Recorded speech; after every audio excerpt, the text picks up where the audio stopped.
Merci Madame la maire. Le manque d'investissement dans les travaux de rénovation du parc social de la ville de Paris se fait de plus en plus ressentir.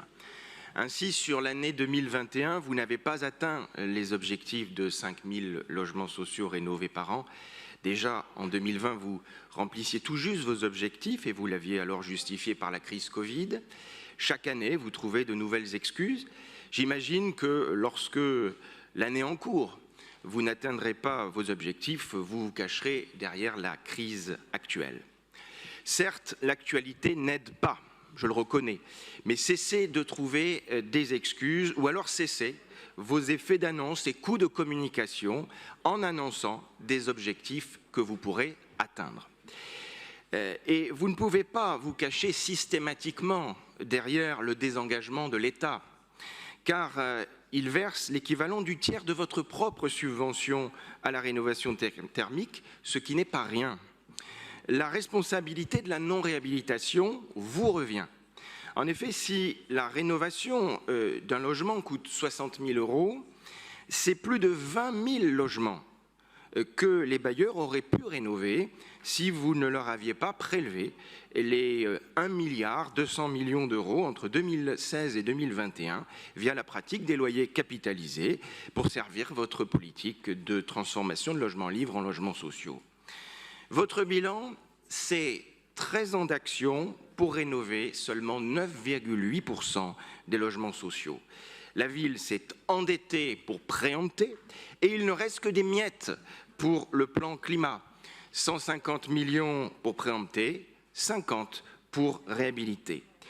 Que répondre aux habitants qui ont froid l'hiver et trop chaud l'été? Que dire aux locataires du square du Limousin, de l'avenue Léon Bollé, du 63 boulevard Kellermann, du 125 boulevard de l'Hôpital, qu'ils verront leurs fenêtres changer en 2050? Mais face à cette problématique des travaux non réalisés, alors qu'ils sont demandés à corps et à cri par les habitants, il y a les travaux controversés qui sont effectués, alors que les habitants n'en veulent pas. Je pense par exemple aux travaux d'isolation du 28 rue Brillat-Savarin sur des bâtiments en bon état. Des locataires s'interrogent sur la pertinence de refaire des façades qui avaient été réhabilitées il y a moins de 20 ans. Alors que dans le même temps, les caves sont dans un état lamentable. Fuite d'eau, pas d'isolation. Quant aux travaux de ventilation des HBM, je partage les doutes des collectifs sur l'utilité de ces dépenses.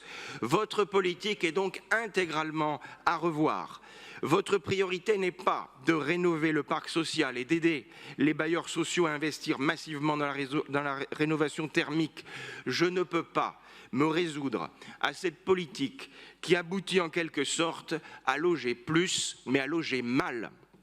Changer de cap. Nous vous proposons ainsi un vœu pour accélérer la rénovation thermique du parc social de la ville en investissant les crédits que vous engagez ou souhaitez engager dans les préemptions. Stop à la préemption, à fond sur la réhabilitation.